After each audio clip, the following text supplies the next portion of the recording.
We're here because free speech is under attack. We're here because people are being convinced that socialism works. We're here because people are being judged guilty until proven innocent. We are fighting back with facts. This is not a safe zone, so buckle up, Buttercup. This is the raw, naked truth.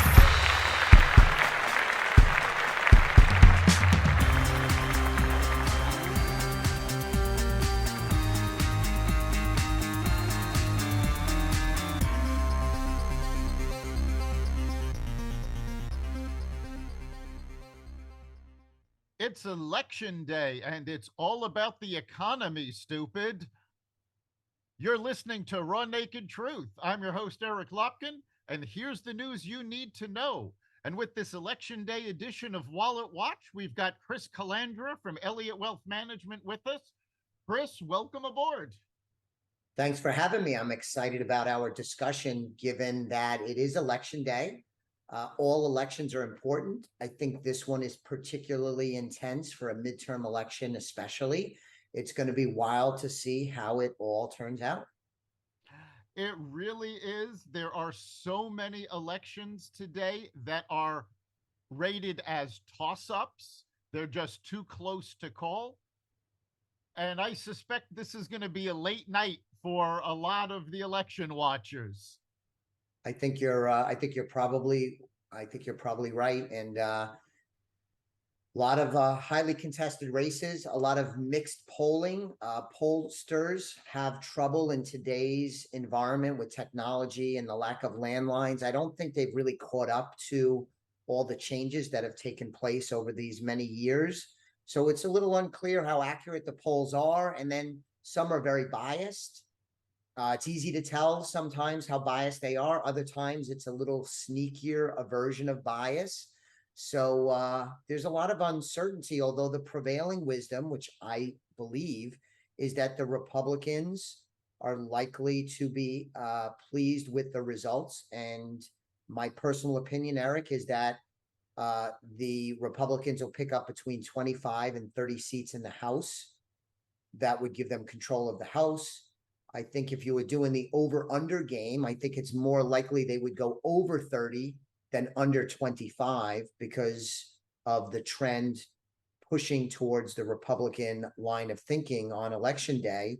And I believe, although this is a little more controversial, is that the Republicans will win the Senate. I believe it'll be a 52-person majority, probably a runoff in Georgia between Warnock and Walker, but that race will not hang the Senate in the balance like last election. So I think good chance the Republicans, after the runoff, end up with a 53-person majority. Yeah, that sounds pretty accurate. I agree with that. And I think it's important for people to remember that, with the exception of three midterm elections over the past 100 years, the vote has always gone against the incumbent party. So it doesn't matter if the Democrats are in power or the Republicans are in power, they generally lose in the midterms, whoever has the White House and has the Congress. So, that's a wind that's at the Republicans' backs right now. And Absolutely. and the other wind that seems to be at the back is, as I said at the top of this, it's the economy, stupid. And James Carville coined that phrase for Bill Clinton back in the 90s. People have been repeating it over and over again. The economy is the number one concern of voters.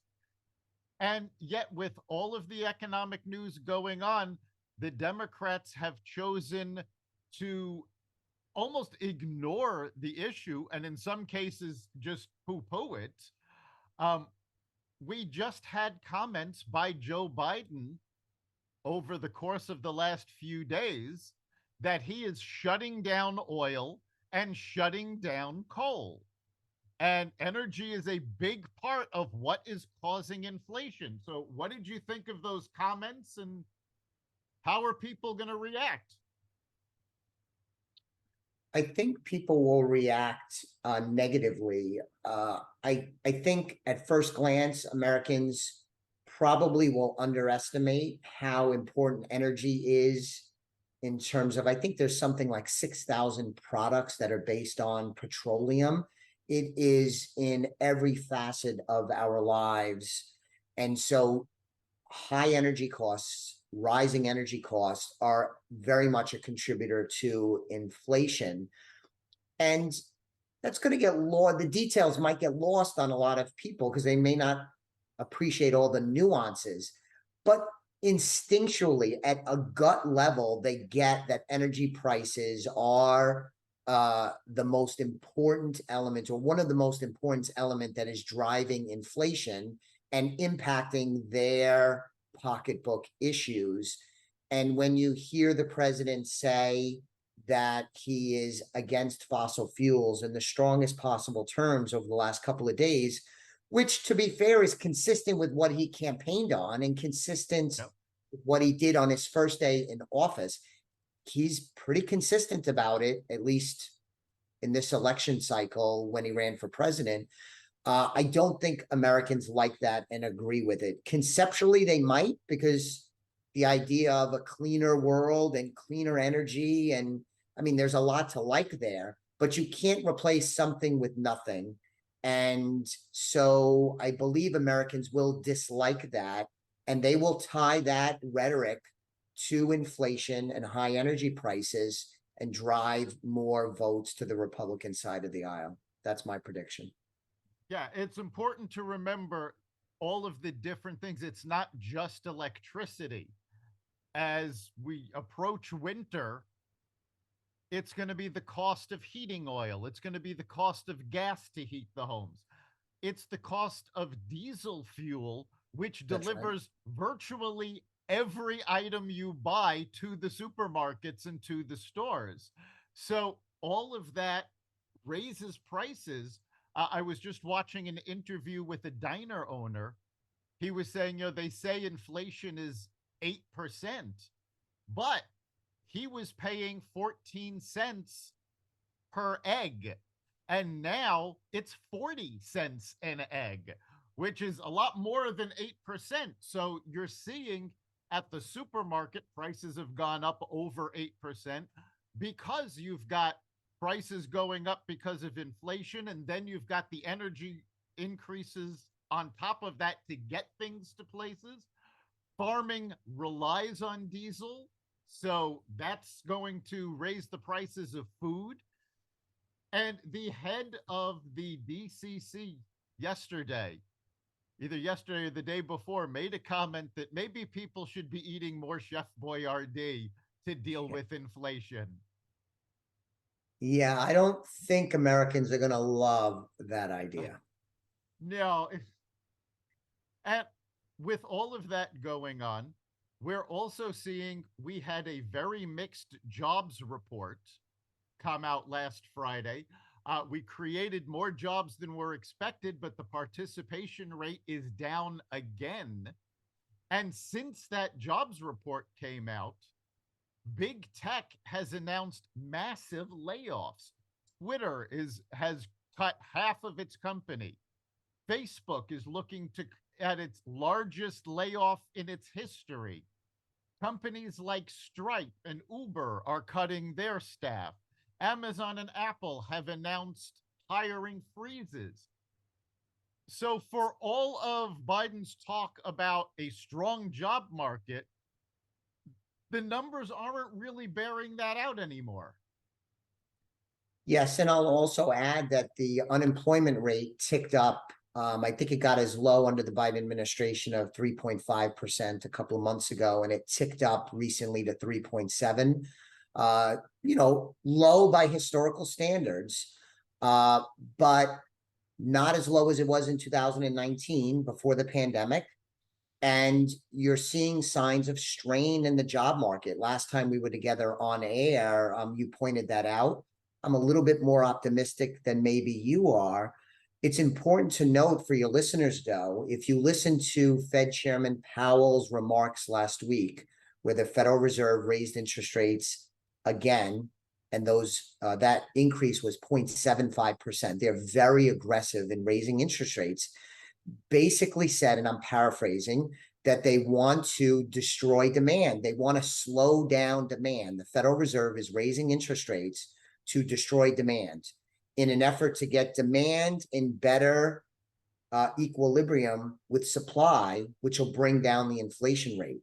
And how are you, if you're going to destroy demand, that means you're going to need a weaker job market. So this is not happening in a vacuum. It's not happening by accident. Some of it is contributable to the president's policies and the Democrats' policies, but some of it, increasingly amounts, is based on what the Federal Reserve has to do or feels it has to do to break the back of inflation. So the Fed is trying very hard to get the job market to be weaker than it is, to destroy demand, to get inflation under control. If you're the Biden administration and you're in power, that's kind of a difficult thing to govern over. Of course, I believe the Biden administration made their bed by contributing greatly to inflation. It's not all of their fault, but their policies contributed to it as opposed to trying to minimize it.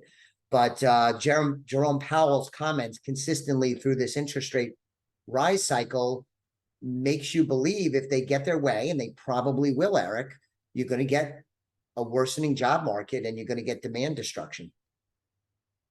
Yeah, and we should also point out that rising interest rates are not necessarily a bad thing, because last time I checked, actually Americans' savings had gone up with all of the stimulus money.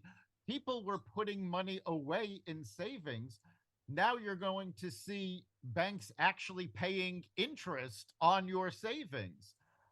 Investment accounts that also rely on interest rates for cash in the account, those are going to be paying more. So there are upsides to higher Absolutely. interest rates.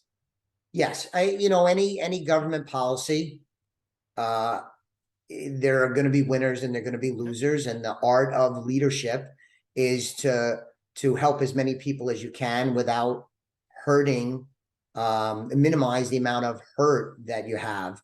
Things, it seems to me, and if you believe the polling, most Americans feel that that balance has been greatly upset over the last 2 years, to the point where something like 7.5 out of 10 Americans believe the country is on the wrong track. And that is an outgrowth of what we're talking about. Very unsettled feeling amongst lots of Americans today. And to get to that 7 to 8 kind of range out of 10, you're not just talking about Republicans exclusively, who of course are unhappy with a Democrat president and a Democrat Congress, but you're incorporating some independents, lots of independents probably, and some Democrats even.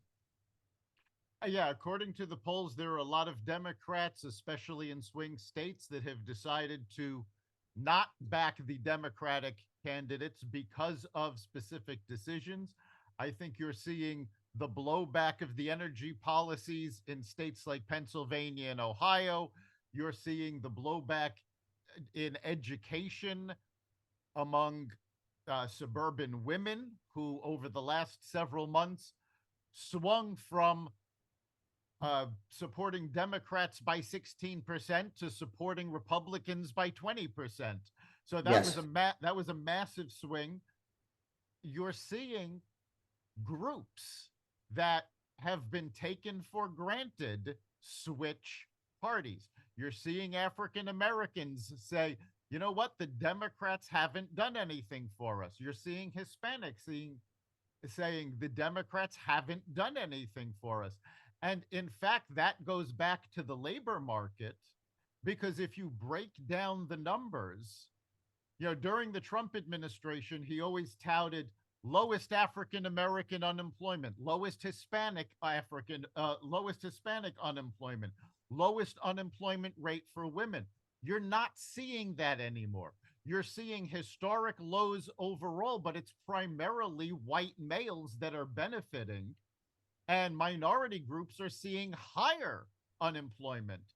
So that's breaking up what the Democrats have considered their base, and now they don't have that to bank on. Yeah, it's very well said. And as a quick side note, I still find it incredible that those statistics about getting to historical low unemployment rates for Blacks, Hispanics, and women was not celebrated by this country during the Trump administration, just because it happened under the Trump administration. I think that's just shameful. But I think going back to the election today and the state of the economy, I think a lot of Americans, even if you identify as a Democrat or identify as a Republican, you could be influenced on a lot of issues and you could kind of go along with a lot. But you want your government, you want your leadership to pass the basic competency test. And if you don't pass the base competency test, this is my opinion now, of course, Eric, they're going to reject what you want to do, even if you otherwise might be willing to go along with it. And I think that's what's plaguing the Biden administration and why some Democrats will cross and vote for Republicans, while other people that are independents will skew more to Republican, where maybe in the 2020 they skewed more towards the Biden administration, the Biden campaign. They haven't. There's lots of signs that Americans, including me, don't believe they passed the basic competency. The disastrous withdrawal from Afghanistan is an example on the geopolitical front. The rampant inflation combined with the unwillingness of the Biden administration to take it head on. This is my opinion. Now, the Biden administration and his supporters will talk about the Inflation Reduction Act, and we'll talk about how he released oil from the strategic reserves.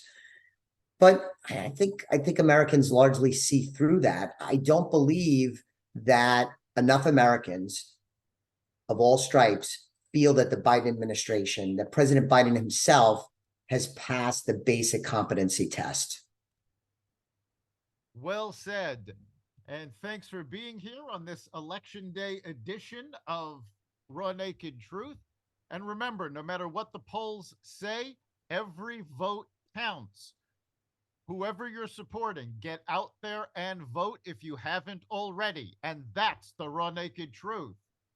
You can catch every episode of the Raw Naked Truth at xvadio.com/podcasts, the Apple Podcasts app, Google Podcasts, Spotify, iHeartRadio, Stitcher, Audible, Amazon Music, and any platform that respects freedom of speech.